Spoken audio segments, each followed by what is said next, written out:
over. Sometimes you wonder if maybe it borders on a little overconfidence. They were so good last week. He's getting extra blocking out on the perimeter from the wide receivers to get him downfield. In this game, maybe he came into it with the idea that it's just going to be like last week, be a piece of cake. And what they're getting from the defense. And all the way in, touchdown Seattle. Tyler Lockett with 2.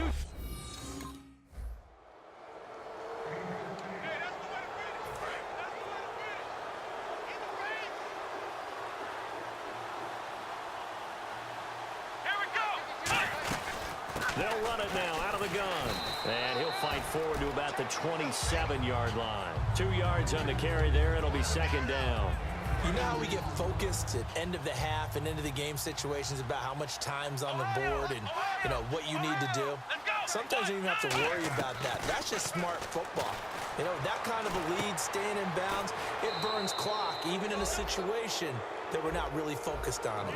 23 yards on the play. And the numbers, they sort of do the talking. Great game last week. Sharp again here in this one. Sometimes you set habits with how you play, don't you? I mean, you start to put things together, you string them together, and the confidence continues to rise.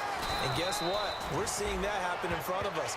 Back-to-back weeks of really good play. And the confidence certainly must be continuing to grow. So much of the game today, we're looking for hybrid players, guys who can do a combination of jobs. And anyone who plays a strong safety position, now more than ever, is a hybrid-type player. Half defensive back that covers passes and half linebacker that makes tackles. We just saw the linebacker make that play. We always hear from coaches how much they like to run crossing routes because they want to hit their receivers on the go, get them the ball, and keep them moving. How about when you hit a tight end that way? Okay, the receivers are going to run past you most of the time. The tight end, they can do their damage a different way, break a few tackles and really scatter some people, can't they? Second down here after the incomplete pass.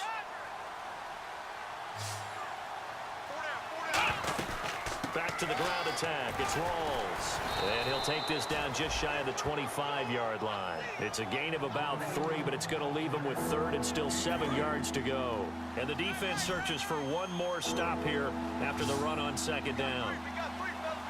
On third down, he'll drop to throw. And he couldn't hang on to it through the contact. Incomplete.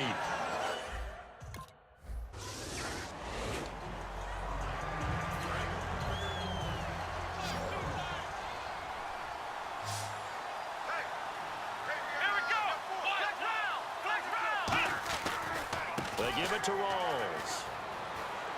And he'll be stopped up quickly here at the 38. Just a yard on the pickup there, and it'll bring up a 2nd and 9. Tough day, tough sledding right there, and it's been that way the entire game. Not a whole lot of room to ramble for him. Yeah, you're right. It's been that way all afternoon. Didn't get a whole lot better there. It's a short one here, complete to the tight end. And he is out of bounds inside the 30. 12 yards there as they move the chains. So the offense has it 1st and 10. He's played a great game. It continues right there, even with this lead, confident to throw the pass and have the reception made. There's no doubt who the leader of their team is there? There's no doubt who they want to ride all the way to the finish, because strategy would tell you run the football, run the clock down. Instead, they're letting him throw it because they feel that confident in what he's getting done. We saw in 2015, Mark Barron really emerge in the NFL. Yeah, as a defensive back, 16 tackles for a loss, but now, how about where he's at now? Yeah, truthfully, he's no longer a defensive back. He's really an outside linebacker, but he doesn't want to hear that. So his coach tells him, you're a defensive back. Just play over better here. That's all. A nickel back added defensively as they look to stop this 3rd and 8. Looks like the defense in press coverage here. They'll look to throw. Flushed out right. Escapes the sack. Under pressure, and he'll go down. Back at the 26-yard line. It'll go as a set.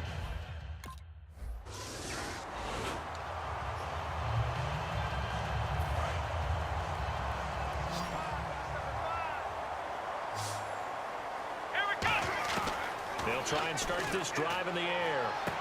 It's caught on the left side by Kurz. It's a pickup of 21. And the Seahawks are going to have a 1st down. Well, go ahead and throw the ball, man. You got the big lead. You got the clock on your side. Obviously, they don't care much about the feelings of the other team, do they? Well, I was going to say you better run to the locker room pretty quick after this one. But right now, maybe they're just looking at it from the fantasy perspective. More points for everyone if they win big. Credit him with a 1-yard gain there to make it 2nd and 9. The best defensive linemen, they play with great leverage so they can get low and not get bowled over by offensive linemen. They have excellent hands. They can throw people off on a play.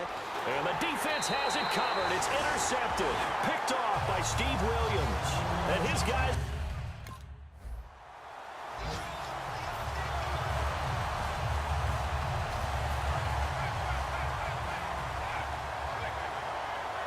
They come out here in the eye. The busy afternoon continues for Rawls. And he's going to be stopped up at about the 47-yard line. 3 yards on the pickup there, and it'll be 2nd down. The 4th quarter here, they've got the lead. They want to keep it on the ground. That's what they're doing. Smart football. Keep the clock grinding. Keep it going. But you got to figure now, they're going to see more people stacked up at the line of scrimmage as they try and bleed it out. 3 yards on the pickup. That's going to set up an interesting 3rd and about 4 to go. And it looks like this will be the last play before the 2-minute warning. Partner, we know today's NFL is really built around the guy throwing the football. But these short runs, they still pay dividends because they can take their toll on a defense and they can add up as the game goes along. You control the clock, you control the ball, and that way you often control the game.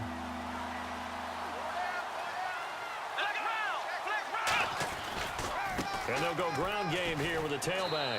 And he is going to lose yardage here. And with things looking pretty good on the scoreboard, they're going to keep the offense out there and go for it here on 4th.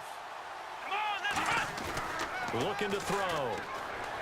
Oh, he stays up. He'll buy some time right. Pete Carroll rolled the dice, but it didn't work out. And this defense...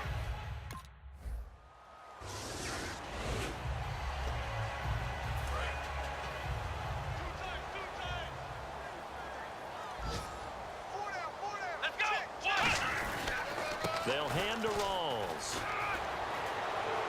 And he gets it inside the 35 and just shy of the 30. And now the Rams are going to halt things as they want a timeout. It's just their first. They've got 2 more to use here in the final stages. Now hold everything here. We're going to get a timeout by the offense. It's just their first. They've got 2 more to use here in the final stages.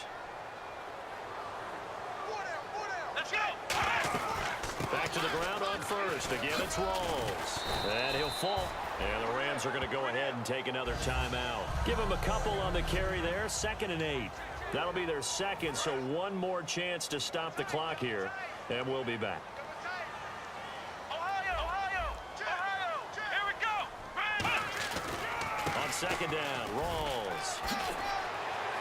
And he's brought down. They pick up 12 on the play there, and they move the chains. So a defensive timeout, chance to regather, regroup, and get set as we resume action. And on the outside, they're playing press coverage. Rawls. And they'll get him down right around the 16. Just a yard on the 1st down carry, so it's 2nd and 9. It's really no surprise to see them running the ball here. They've got the lead, not much time left. They just want to keep the clock moving, and they can win it right now. That one looks like he'll throw here. And that is incomplete. 2 seconds left on the clock.